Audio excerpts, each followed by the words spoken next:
first pick, that could come through this draft. I think absolutely that's what KT's drafting strategy is. Try and force a Fiora ban and maybe open up something else. Lulu taken away immediately, and there is going to be Kalista, so no first pick Kalista from KT, who definitely has been trending towards Lucian anyway, so that's not too surprising. While the Tigers do like to play Kalista, Prey was the only one who actually played a different champion between the Tigers' first 2 games. Started Kalista, moved to Tristana.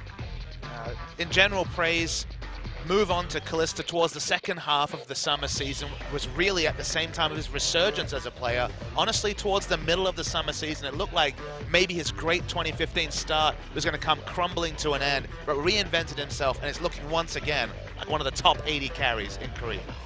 Definitely, and it's been about his solo queue performance too, but Sure. consistently in the top 5 of Korean solo queue, so he has been really doing well there. Corky going to be banned, actually, by the ROX Tigers. A pick we've seen with rising priority. And with 280 carries banned, what does KT do? Are they going to just take away the Lucian and try and put Prey on a different style of carry? Or are we going to see the Fiora, which remains available for play? A lot of powerful picks available. The only 200% contested picks so far have been Ryze and Gangplank. Both are banned. We've talked about the Fiora. Someday 3-0 undefeated on that champion, but where will the priority come? Kindred's available too. Kindred is available, but again, score only 1 game on that. So I would say with the way the bans have gone in that Corky and Kalista band, I think Lucian may show up, but the Lissandra here would be certainly a bit of a change for KT.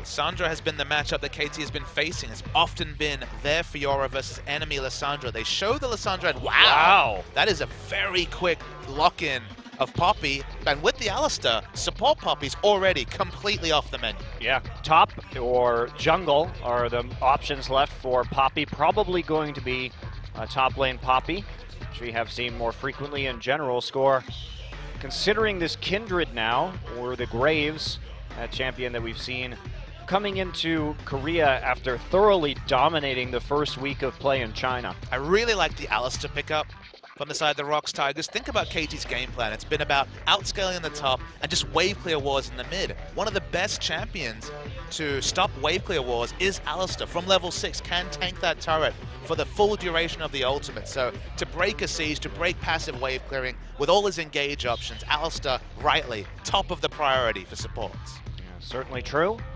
So Kindred and Morgana. Oh boy, Fly has been talking about the mid lane Rammus. We're not going to see it, but I like the hover nonetheless. So will be Kindred Morgana as an answer perhaps to some of this CC coming through from Poppy and Alistar. I'm not willing to discount the possibility of Morgana mid. If you think about Fly's playstyle, it's been about wave clear. True. Doinby in the LPL loves to play Morgana mid, then roam with his aggressive jungler. Kindred's a jungler who can be empowered by a roaming Morgana, so it's definitely an outside possibility, but still one nonetheless for Fly. And interesting that we see an Ezreal here. Ezreal has not been scaling well, but if you think about the way KT plays, a scaled blue Ezreal in the late game is terrifying. So if it's not just a blue Ezreal, it's Prey. Yeah, it's Prey. If you've been the on Ezreal Reddit player and seen some of his plays, he's always been an extra Ezreal. That one highlight clip where he basically cancels every auto attack animation was out of this world. Yeah, he's been playing a lot in solo queue to be sure. Always the outside shot that it could be Kuro taking that in the mid lane. And Peanut going on the Nidalee, not a surprise. Peanut, a player who likes these more aggressive jungle pickups. 6.1, Runic Echoes now in the game. Nidalee's jungle clear is just unbelievably fast. It was always blistering, but it's even got faster with the new jungle item.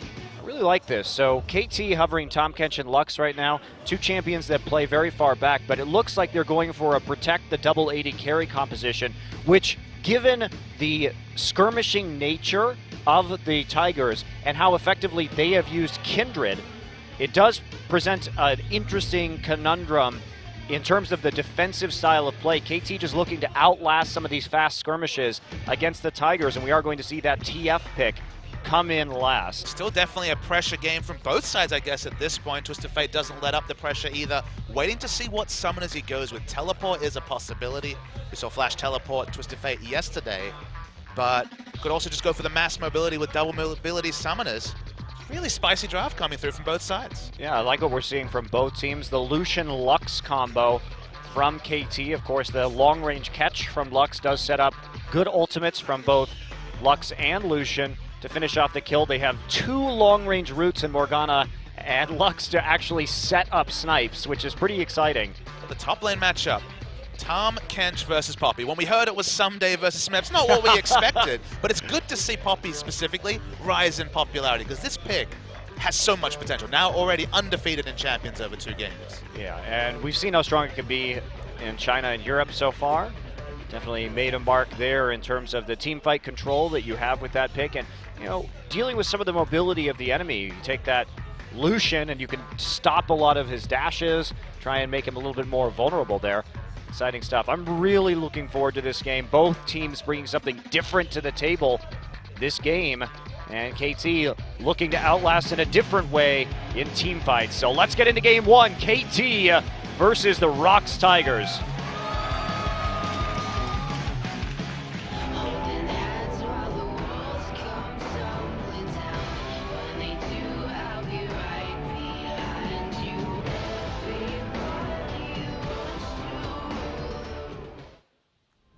Nope, nearly got the music right that time. It'll happen someday. Wants to rule the world. That's what we've got here today.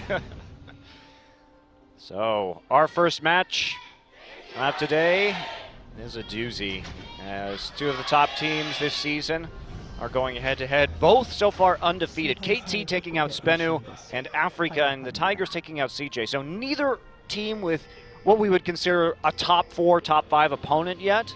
And this is going to tell us a lot because those early wins, a little bit easy for these guys. I could pick a featured matchup for this series, it'd be jungle. It'd be all about Score versus Peanut, both very aggressive junglers. Score specifically this season has pivoted towards more aggression with the Twisted Fate last pick.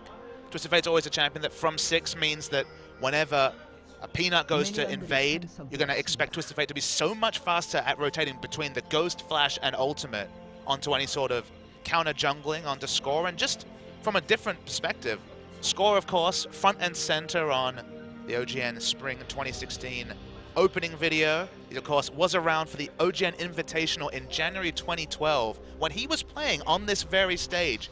Peanut was a month away from his 14th birthday. Very young, very different 14. times. Wow, 13-year-old Peanut. Maybe watching these games that Score was playing at the time. As an AD carry, but we'll sweep that one under the rug. He was great AD carry. He was. The immortal Score, we'll never forget. And now he gets to play jungle AD carries like Kindred. I love it. I love that we've gotten to this point in League of Legends where we can have Score playing those AD carries out of the jungle. Lane swap coming up here for KT as they send their duo to the top side. Both junglers starting on the weak side of the map. Tom Kench someday actually falling back a little bit into the lane. Not surprised to see most teams trying to lane swap onto Poppy. Poppy, of course, with her rework, does have some semblance of wave clear in her Q, but obviously very short-ranged and risky. So the evolving matchup between Poppy and Tom Kench, that's not one I'm confident on, but it'll be exciting to track later on. But in the early game, is it Shani? Coming for the roam, gets the bind onto Kuro. Just a little bit of a trade right there. Gold card goes the other way. He was hurried. If he had had more time, if there wasn't that ward to spot him out, it could have been a potential kill if Fly could have moved forward just as the laning phase had developed. Yeah, level 2, maybe a bit of a stretch, considering there's no offensive summoners, but certainly could have gotten a little bit more damage down there. And in any case, Kuro forced to pop a potion early. Fly going with the cleanse, and Kuro under no pressure here. Will go ahead and take, like you said, Papa Smithy, those 2 summoners in terms of Ghost and Flash for the mobility, but no teleport, interestingly enough. Very standard lane swap play coming through, the jungle follow ending, and the 3 or 4 man pushes respectively coming onto the top side, actually mirrored across the map. I guess slight advantage to Score in that he's actually picking up the marked Scuttle Crab. Nice when that works out in your path. Especially when you start on the opposite side of the jungle, then you're nice and set up there at 3 minutes. Couldn't have worked out better. The RNG is strong with Score this game. And now... in China too. Yeah, in China too. Doing very well. Fun team to watch. I really like MLXG. He is a solid Chinese jungler, for sure. An exciting talent. His turrets will come down. Interesting. So they actually shared the gold on that side of the map. Everyone's sticking around and not waiting for the delay here to deny some of these minions. KT, ward will expire in the lane. They will give all the gold to Mr. Someday on that Tom Kench. He will waddle backwards and start to deal with some of these other minions, while ROX Tigers faster on the swap back, but that means Tahm Kench probably should be getting out of there. He's going to ward outside of the tri-brush just to make sure he doesn't have any unpleasant surprises from Peanuts in Italy. Yeah, we'll wait to see where defensive vision opens up. As you can see, very aggressive vision for the ROX Tigers onto the bottom side of the red side jungle for KT. Smeb is picking up a wave. We're expecting eventually the wave clear was his fly. Yeah, gonna get gold carded, cleanses immediately upon landing. Does light binding a little bit in defense, making sure that there is no follow-up, but has to burn a summoner as Gorilla with a nice mid lane roam. Tigers, 3 people down on the bottom side now. Peanut making moves to try and defend this turret, get some vision down. Score already here. Hachani going to pink ward and then find Peanut as he pops over the wall. Takes out the ward in the river and then backs off. So not too much gained right there, just more vision coming in from KT as they look to get a turret advantage a little bit faster. Prey left by himself with a tier in the top side. Allows Prey to scale up in a 2v2 lane matchup. Obviously, Ezreal will have a hard time trading or being able to cull minion waves against Lucian. Lucian has so much more minion wave control, so giving Ezreal solo experience, honestly. We've seen a lot of mid lane Ezreal. We're effectively getting mid lane experience onto Ezreal in the top side of the map for now. Yeah, and that'll be interesting in a few minutes, but that may mean that they are going to sacrifice this turret. Poppy getting a lot of minions, though, from that wave. Wave slowly pushing back in Ezreal's favor right now towards his tier 2, looks like. So Tahm Kench denied just a little bit, but the tower pressure coming through from KT may find itself value in terms of taking that objective quickly. ROX looks like they're happy to play a very defensive game early. This is exactly the opposite of what we saw in the Tigers first series. Worth knowing that ROX Kuro has just pinged level 6, so we're waiting to see if anybody's caught in rotation. Sounds like a sequel to Lost in Translation. But see if the Twisted Fate, first Destiny, we always talk about it. Prey gonna have to go on the run right here. Score gonna get in behind him. He's gonna dash forward, and how much damage is he gonna do? Prey takes about 50% of his HP. Score has to flash out. No mana on Kuro. As Kuro comes in, TP now going to be the follow-up here from Smeb. Someday is not gonna be doing much. Score actually doesn't get stunned right there by Smeb. He's still on the run. Tahm Kench gonna eat him, but there are 4 people here, and this could be 2 dead members of KT. Fly comes through, going to laser his way, but Score will be the first to fall with that first blood, and Someday follows soon thereafter. Fly just can't get there in time. Fly, now on the run himself, does have to flash up into his own jungle. That could have been finished sooner if Smeb had actually been able to land the heroic charge stun into the wall. Just a really nice rotation coming through from the ROX Tigers to win it up. They just had the ability to get more members on the top side of the map. There was no way for Arrow to make that cross-map rotation. It was actually a clutch flash devour from Tahm Kench to pop the gold card in mid-flight. But still, overall, they lose those 2 members. Yeah, nice patience there by Someday, but they still end up falling. Now a 1,500 gold lead accrued by the ROX Tigers. Let's see what they can do with it. It's nice to have that advantage, though, especially with a couple of assists on this Ezreal early. Gorilla's not interested in any swiftness boots. He needs maximum speed right now. He actually rushes Mobies, despite the fact that has been certainly going out of favor among supports worldwide. Yeah, it's true, but there's also not really a lot of slows coming in here from KT, so those boots do have a little bit less value. I mean, at the end of the day, Lux has a slow. Tahm Kench, I believe the W slow. The W does exists. slow. Score has a slow as well. Compared to the threat of the real threat here is the double binding, which is going to be the long-range form of CC. I actually like to think about it in a different way. This is about pressure for the ROX Tigers. Oh, they have the Twisted Fate. Now they have Alistair going to be able to make the first move. Gorilla, famously, is always the first person to rotate among enemy support. He's always in the right spot. There we go again. He's going to punt Score back out of his own jungle. Prey is there, and into the arms of Peanut goes Score, and that will be another kill. Score with 2 deaths already this game before 8 minutes. Not having a lot of luck. And here comes Smeb. They want Fly. Spear is going to miss. There's the knockback. Gets him up in the air, and he's going to get charged into the turret. Smeb He's going to trade 1-for-1 and actually gets 2 kills in the end with the help of the laser. What a turnaround there from Fly. It looked like such a good play. They hammered him into the turret and then followed up with the E, but he still managed to get the laser off. I mean, everything about the volleyball play was great. They set, they spiked, but it was all under the turret. The return damage from Fly, who had his cleanse available again, was on point. So KT win that little trade, although it looks like ROX Tigers, with the pressure, is going to be able to pick up a drag. Yeah, they will, but that's going to swing the gold back to KT just a smidge. A smidgen. A smidgen.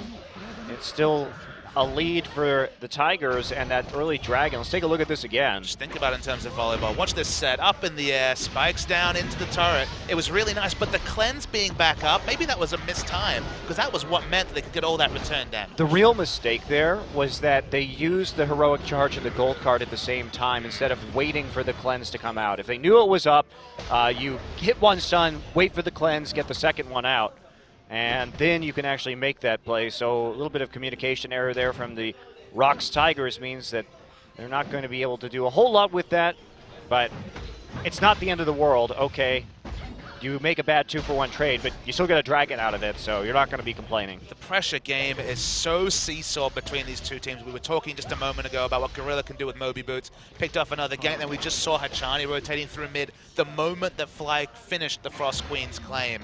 There's so much pressure because of the lane swap game. We've seen a fairly isolated Lux versus Twisted Fate matchup.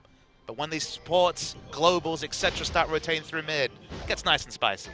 Yeah, it does. And when it comes to farm, too, the only big differential here is going to be Arrow with a massive CS lead over Prey, who has been a little bit more on the roam or fighting instead of purely farming like Arrow's Lucian has been mostly in the bottom side. Yeah, we mentioned Arrow was the only person who couldn't rotate into that fight that got the ROX Tigers 2 kills on the top, but as a result, picked up so much more CS, not needing to respond. When you're looking at 3 assists versus 29 CS, I believe that's still in the advantage of Arrow. But if the ROX Tigers can use the map pressure they generated with those kills, with the deep wars they got out of it, then it might all be worth it. Yeah, certainly could be. But right now, vision dominance asserted by KT, who have all 5 pink wards down on the map. Just a solitary pink here for the Tigers, which means it's going to be very difficult for them to make plays around this Twisted Fate. KT sets their sights on the Rift Herald, sends 4 members up there. Tom Kench already on that side of the Rift, and gonna get a reset just a little bit, unfortunate. People always say it takes so long and it's so punishing to kill the Rift Herald. I'm not sure if it's worth it. It takes even longer in this situation. Lucian falls low, will have to back as well. People always, it feels like the jury's still out on Rift Herald, at least in its 6.1 iteration. I mean, there was nothing to take on the top side of the map in the enemy jungle, and now Lucian's going to be able to get back in time to catch this wave with minimal damage to his turret. So honestly, I think that's just fine for the KT Rolster players. Not really too much that they're going to lose. Arrow will pick up that entire wave and be able to push out that much quicker. In the late game, that's kind of where I see issues growing for the ROX Tigers. Specifically, you're talking about Twisted Fate and Italy navigating team fights against the Tahm Kench Devour. We've already seen that used very expertly. Obviously, Blue Ezra is going to be able to open up space, but I think it's going to have to be a macro game from the ROX Tigers to really take it down, because it doesn't look like 5v5 team fights, barring some incredible mid-game snowball, are going to go their way. Yeah, I definitely agree with you. And just the way that KT can play around vision with catches with Morgana and Lux means that it's going to be very dangerous for ROX to face check objectives. Probably means they're going to have to burn TF ult if there's ever a Baron bait from KT.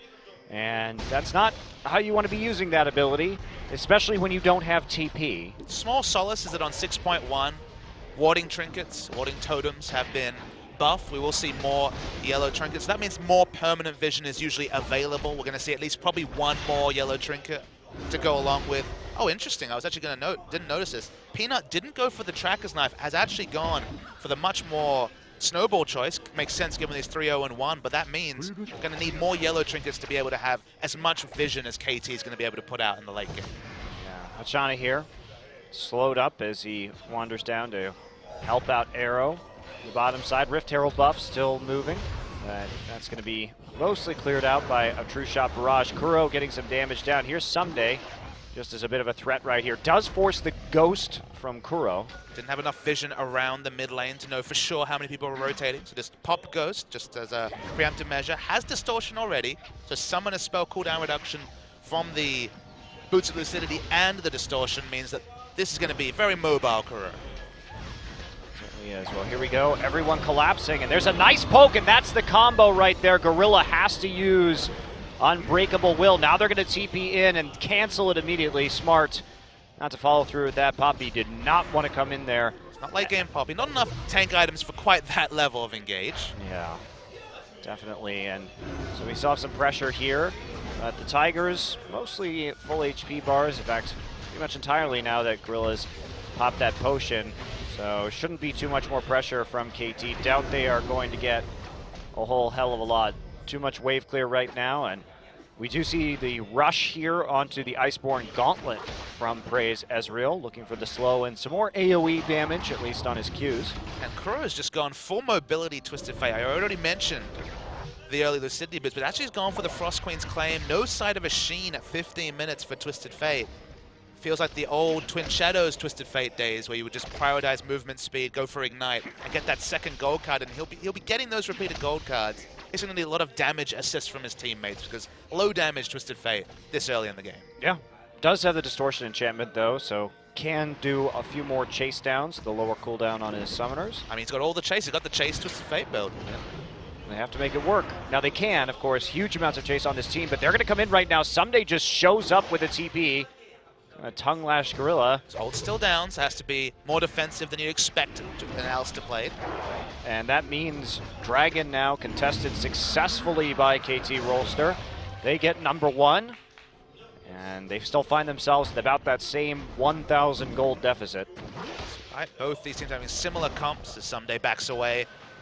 I think we're still unified in saying that KT do have that outscale potential with the Tahm Kench Morgana, stopping any pick potential in the late game. So it has kind of reverted back to old win conditions. It's still a pressure game required from the ROX Tigers to win, and KT looking to opt into the late game. ROX started off really fast, had those 4 kills, had the early map control, but now that KT have picked up that all-important first dragon, showing they have those stats for the late game, it feels like the ROX Tigers, they're the ones with the effective timer, so they need to start making assertive moves, because now all their vision is defensive, their map control has subsided, and KT go back to Lux wave clearing and feel great about it.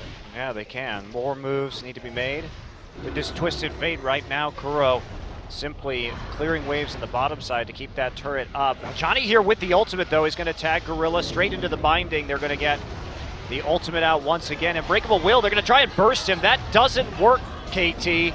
And Someday is just going to get knocked right back to the turret. They finally are able to take out Gorilla, but it comes at the cost of Someday. Now Kuro joining his team in the mid lane, and there's Achani getting very, very low. Kindred ult is going to be popped, and Arrow tries to stick in. He's going to be the next to fall, though. Fly has to use his cleanse, and he dies too, and a mega dive from ROX. Kuro can't quite clean up score, but that is nearly an ace off of a very poor commitment by KT Rolster. And crucially, that was KT just gifting an ace effectively over to the ROX Tigers. That was aggression started by KT. Just tried to force the pick onto Gorilla. They didn't have enough stacks of the tongue lash. They couldn't devour him and get him away. And once Gorilla saw the opening, flash headbutt into the turret, and the ROX Tigers ran route after that. Yeah, made it very easy. Again, just stacking that CC.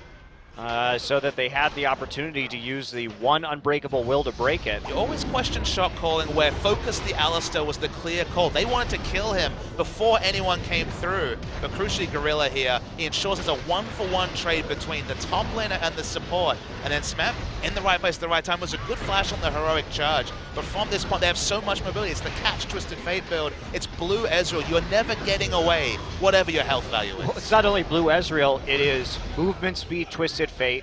It's Nidalee. That is not a composition you can overextend and hope to get away with if they start piling on the kills. They are going to chase you down in the end, and that's exactly what happened. Very bizarre team fight from KT. First shot calling mistake, or misstep, I would say, from KT in 4 games on this stage. This is their 5th game. That was a really clear call to kill the Alistair, who they knew his ult was up on. Very questionable. Say the least. Prey actually has to use his flash right there. Is Fly lets loose a light binding. And now KT lost control of the vision. They're now hunting for it around the Baron, making sure they can't do that objective. They still have that late game edge, but with 5K in the hole and no mid turrets outside of their base. And Peanut is caught and destroyed. Maybe. We'll see. The ult is going to proc at the end, so Hachani does pick it up with the second part of his ult damage. Does force a flash out of score. That's obviously a hollow victory. I want to touch back on the vision game. To me, it's all about permanent vision. It's all specifically about pink wards, and the ROX Tigers pink wards are completely absent. They only have one on the map. They've just pushed up onto the enemy red buff. There's still good defensive pinks around the blue side jungle. It's all about translating mid-game skirmishes, mid-game team fights into permanent vision, whether it is those trinket wards or the pink wards. And for now, they've been slow to cement their advantage with vision. Yeah, they've been very slow. Even in the early game, we saw KT 5 pinks on the board. Only one for the ROX Tigers at that point in time, so they have been lagging behind. Now it's cleared out. There's only one pink for either team right now. Pink wards are just overpowered, Monte Cristo. They're so cheap. They are very good. They're so powerful. They must be contested.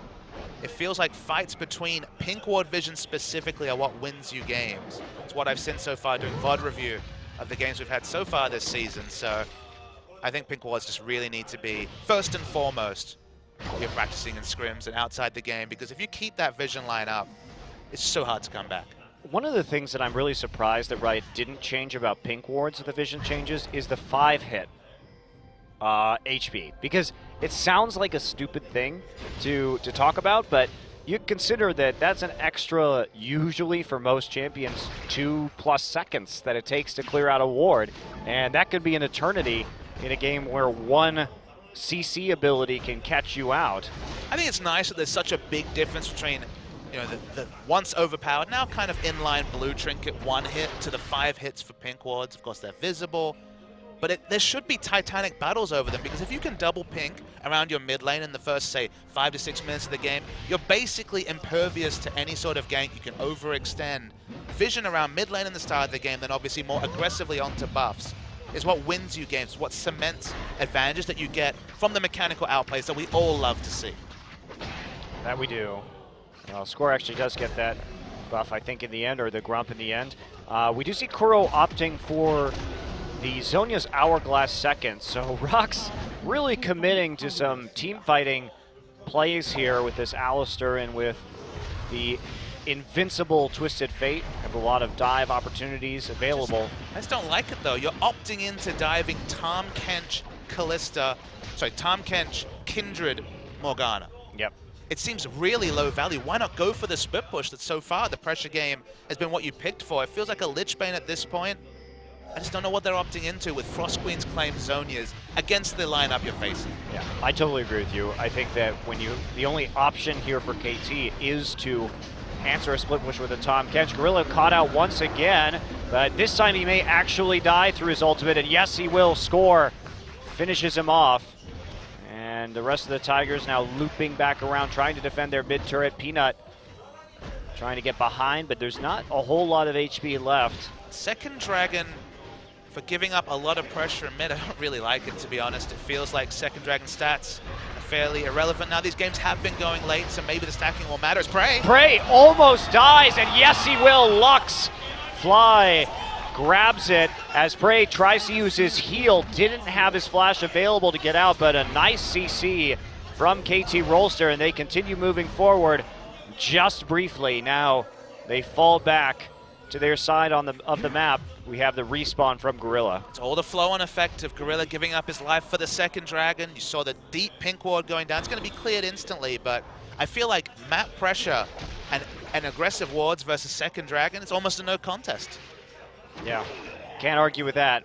Especially if it had been the Second Dragon earlier in the game, or if there weren't any dragons for KT yet, but at this point, going for Second Drag, 22, 21 minutes in, you're still looking at a long scaling time at that point, so not really worth it. Peanut, too, going Rod of Ages into QSS.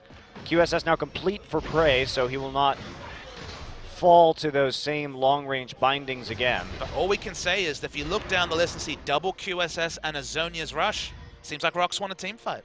Yeah, absolutely, but they're not finding those opportunities ever since they picked up the big kills. Now KT pushing this turret down is going to get a Poppy right next to him. Smeb wants to take out the rest of this minion wave and prevent the turret from falling, which he will easily do. The Tigers still firmly committing to controlling Baron vision right here and forcing KT to play around that.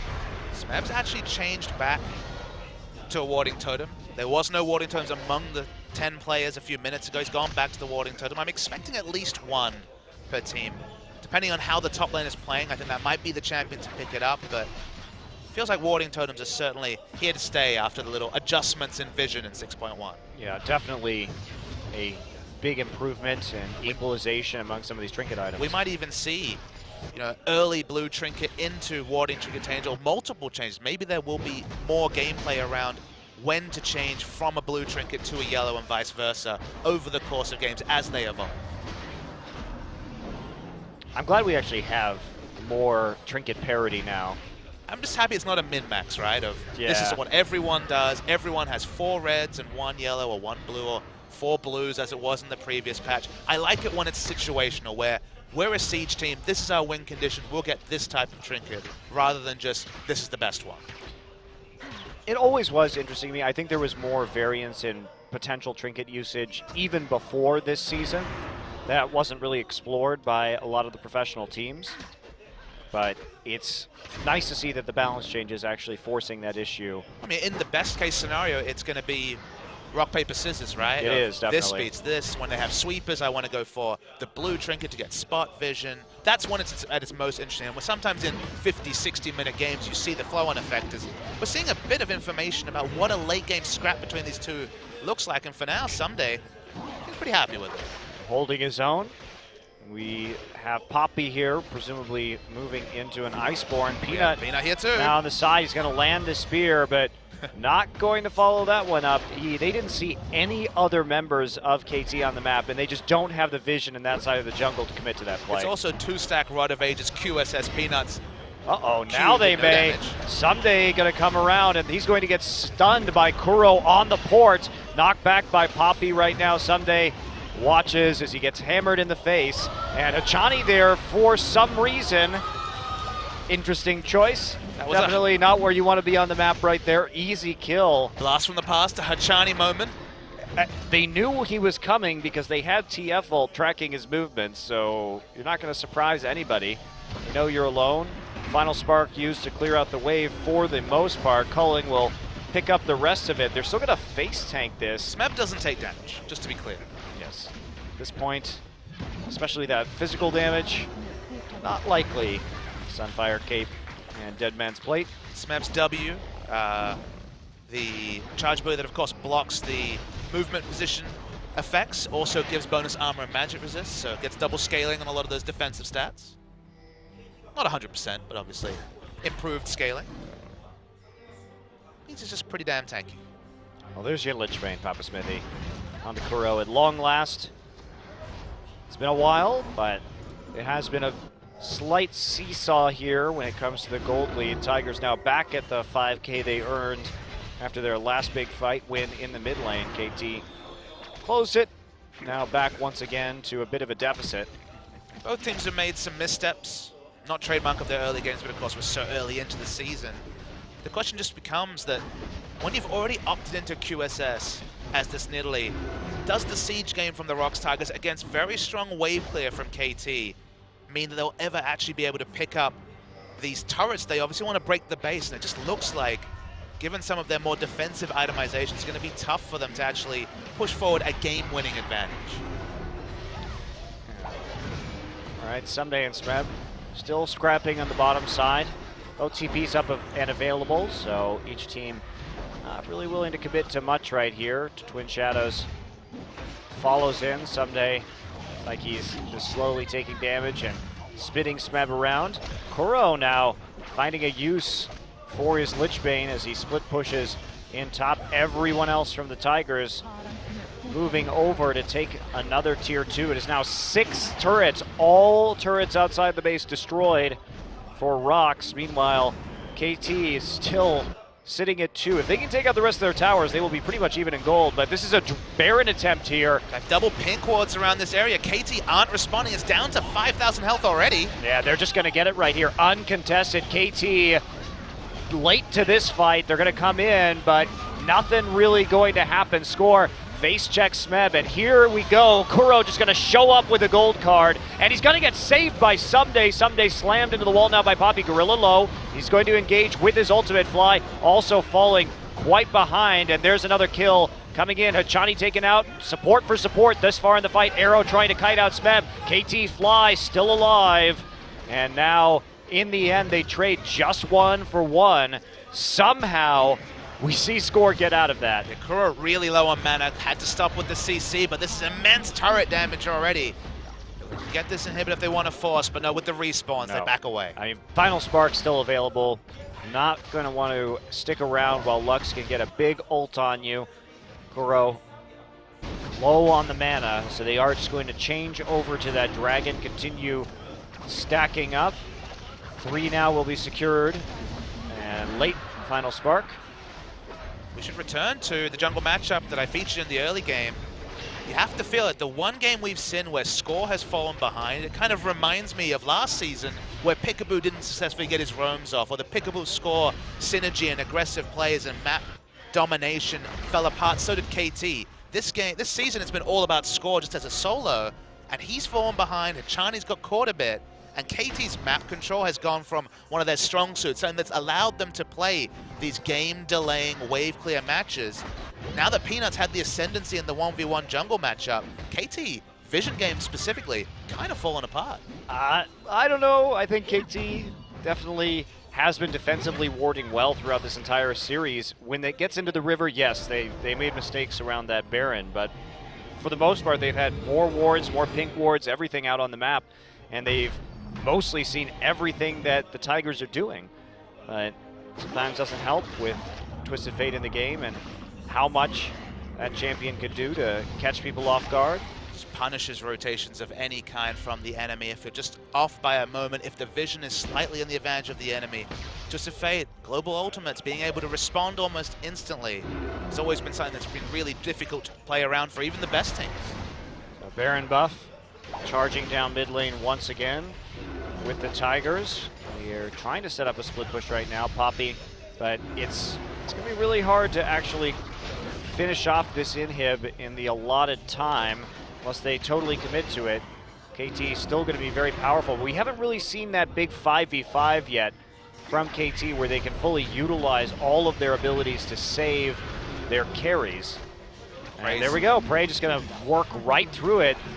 The Lichbane and the Iceborne Gauntlet doing work. Yeah, they're going to back away. They got successfully the objective. Smeb, split pushing with fairly impunity. He is eaten, though. And he's going to spit back out, but Smeb just going to respond with a heroic charge right back to his allies. He heroically retreats. Yeah, that's where that name falls apart a little bit. Kuro is smart, holding onto the gold card basically as a zone, saying, okay, you've got the Devour onto Poppy, but no one else can focus fire, denying any sort of single target focus onto the tanky Smeb, and they just get away with half HP on the top turret, and of course the mid inhibitor down. Yeah, so win right there before the Baron falls. Strategic withdrawal there from the ROX Tiger. I believe it's called a tactical retreat. Tactical retreat. All right, so Someday now perfectly capable of tanking up some of these members. Smeb now spit back out. Here comes Gorilla with a big engage. Kuro going to be following up. Gold card is going to move through the enemy team. Arrow trying to kite this out. Big ult from Fly, but it's just not going to do enough damage. They're working on Someday right now. He's got a lot of gray health. Arrow starting to turn this fight around. Fly right behind him. Here comes the charge of Arrow. There's the Spooky Ghost going to get the slow. Prey has to pop over the wall with the Arcane Shift. But when the dust settles, 3 for 1 and maybe more. Arrow is here. Prey has to use his heal to escape. Ardent Blaze not going to find a target, and Prey will just barely escape this fight. Arrow showing the power of all that protection he has with this composition, managing to make the play. Score the only one to die from KT. You can see during this fight, they get a really nice pick on the score. He's completely deleted, but watch Arrow in the back line. KT have so much defensive shielding that means that Arrow free hits this whole fight. No one goes anywhere near him, and a free farmed Lucian just deals with everyone else. There isn't the follow-up CC, and there is the protection of the likes of the Black Shield and the Devour. That means if Arrow can free hit, he is empowered to do so much more damage than Prey. Well, ROX also, when it comes to their engage, once that Pulve combo is down, there's no other threat. Heroic Charge and Pulve down, they have and literally the engage, nothing else. too, because when Kuro comes in with the gold card, Pulve is down, Smeb is nowhere close to him, so Arrow is perfectly free to walk up right there and deal as much auto damage as possible. So great timing from Arrow, knowing when he can go into that engagement. Have a little bit more luxury in terms of how he team fights now that his QSS is available. He's got the damage triumvirate of this season and the QSS, 40% CDR, and a lot of right-click auto-attack damage. Probably going to be a Last Whisper item coming out from the last. Of course, Last Whisper saw, I believe, a slight buff in this patch in terms of percentage armor penetration. I might be misspeaking on that, but I believe there was about 5% buff. All to matters. Bonus armor, though, still. So. Still to bonus armor, of course, Yeah. but a lot of bonus armor on the side of Smeb in particular. All right, Smeb back leading the charge right here. Throws a buckler at Arrow's face. Shield bash. Throwing shields at people, not fun. Does it quite frequently. The push is still on. Smeb's trying to buy space. They just want this inhibitor to Bray get out. doing a really good job, but he's going to miss the true shot barrage. Smeb now finds score, smashes him into the wall, and Peanut has to use his QSS to get out of the bind. Now Smeb is going to be falling a little bit low. Meanwhile, Someday is soloing Kuro and not going to get the kill as both summoners burn from the Twisted Fate. They want to burn this inhibitor and run, but they are low, and Kuro is in a bad position. Can KT save this? Just a couple more hits left, but both teams very poke heavy around this objective. Question is, Tom Kench gonna come through with the Abyssal Voyage. Peanut has to flash now, and here's Gorilla. He is a tasty target for Someday, who is black shielded. And here we go, Gorilla. They're just waiting on that ultimate to end, and they burn him down one more time. KT making a strong defense score, not enough to finish him off with a true shot barrage. Lives with about 200 health. But crucially, Someday was able to outdeal Kuro in a spare lane. Even though Kuro had both summoners available, only just was able to get away. And now ROX turns onto the Baron. Yeah, they are. Here we go. Going to go for another Baron this game. Tom Kench nearly there, but no one else from KT. Free Baron again for the Tigers. KT just doing a very poor job of sensing when ROX can actually go for that objective. Meanwhile, KT may be able to get a dragon out of this and halt the stacking of the Tigers. Hollow victory, but one you'll take. The second buff, as you mentioned, is no big boon, but denying the 5-stack of potentially 50 minutes into this game. Burst down quickly. Both these teams have so much mobility, both offensively and defensively, that these team fights can turn on a split call. Both these teams instantly disengage and re-engage, depending on how the side waves were going, and Kuro being completely outmatched is what forced ROX to have to retreat. Well, inhibitor back up now in mid for KT, so 2 naked inhibitors, 1 still protected by a turret.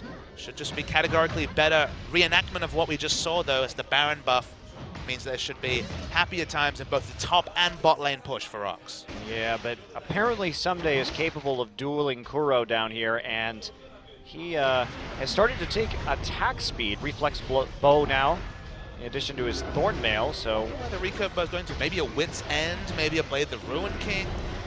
Interesting. Yeah, one would think Wit's End here, but we'll see. Blade would definitely not be a bad item. I like the choice of the offensive item to shut down some of this split push. Kuro now on the run into the mid lane. Smeb trying to take down this mid lane turret. Prey still poking with that Iceborne Gauntlet, and they are going to get this top inhibitor, and they're going to get mid at the same time. Kuro managed to get their first big minion wave, so now KT down 2 inhibs. We saw a comeback from this yesterday by Samsung. They managed to turtle long enough against Longzhu. Worth knowing they, of course, had the Dragon Ascendancy. They were always stacking towards a 5th. In this case, KT are behind in the Dragon stacking. Very true, but they also still have the better team composition when it comes to some of these team fights and have been repulsing ROX with some efficiency. And Smeb's going to knock this Tom Kench out and make sure his team gets the turret. Baron buff still up. Arrow about 50% HP, still trying to deal some damage to Smeb. True Shot Barrage once again swings wide. So hard to get onto Prey. Alistair trying on headbutt duty. Some days, tangular damage. That's a big laser across 2 members. Good job on the binding, but is it going to be enough? Ajani now low, is going to stop Prey in his tracks for the moment. Someday still trying to face tank most of this poke. He's going to get Smeb, spit back out, but there's the heroic charge, and they're going to get the kill onto Tom Kench. Gorilla still at his ultimate up to provide the front line as his back line collapses onto Someday. Really good use of the CC. It meant the Grey Health couldn't be popped. Tom Kench dies. And here we go. TP now into the mid lane is going to keep that up. Smeb immediately rooted. Well, Gorilla comes in. He's got no mana for any more abilities, and that's going to be a snipe on him. No ultimate, so they take down the support, but this last turret falling very low. Lots of super minions in the base. Score going to get hammered into the turret, flashes away. Now we have on the base, and that's going to be it. The Nexus falls in the end. ROX Tigers take game one in a shade under 40 minutes. A game decided by 2 Barons, the first decisive one with double pink wards in the area. We talked on and on about the power of pink wards, but double pink wards meant that they stole out a Baron without even multiple members from the enemy dead. And from there, they basically kept on the pressure, even though the split push between, say for example, Tom Kench and Twisted Fate was starting to look like it was creeping it towards KT. Second Baron decisively taken, and the game there for the ROX Tigers. Absolutely, and KT looked like they were controlling it. They didn't fall too far behind, but that disastrous attempt onto Gorilla in the mid lane certainly caused them to fall at such a deficit that they were forced to sort of lose 2 Barons due to lack of mid lane pressure from losing both Tier 1 and Tier 2 turrets. And that was ultimately what gave the Tigers the edge in the end. So we'll see if perhaps they will make less of a foolish call in game number 2. But I like what we saw from the Tigers. More scaling that game, less of a early game blitz, and more about methodical poking and objective control. Controlled pressure rather than just raw aggression, and played to a treat. So we'll see who gets the MVP from game number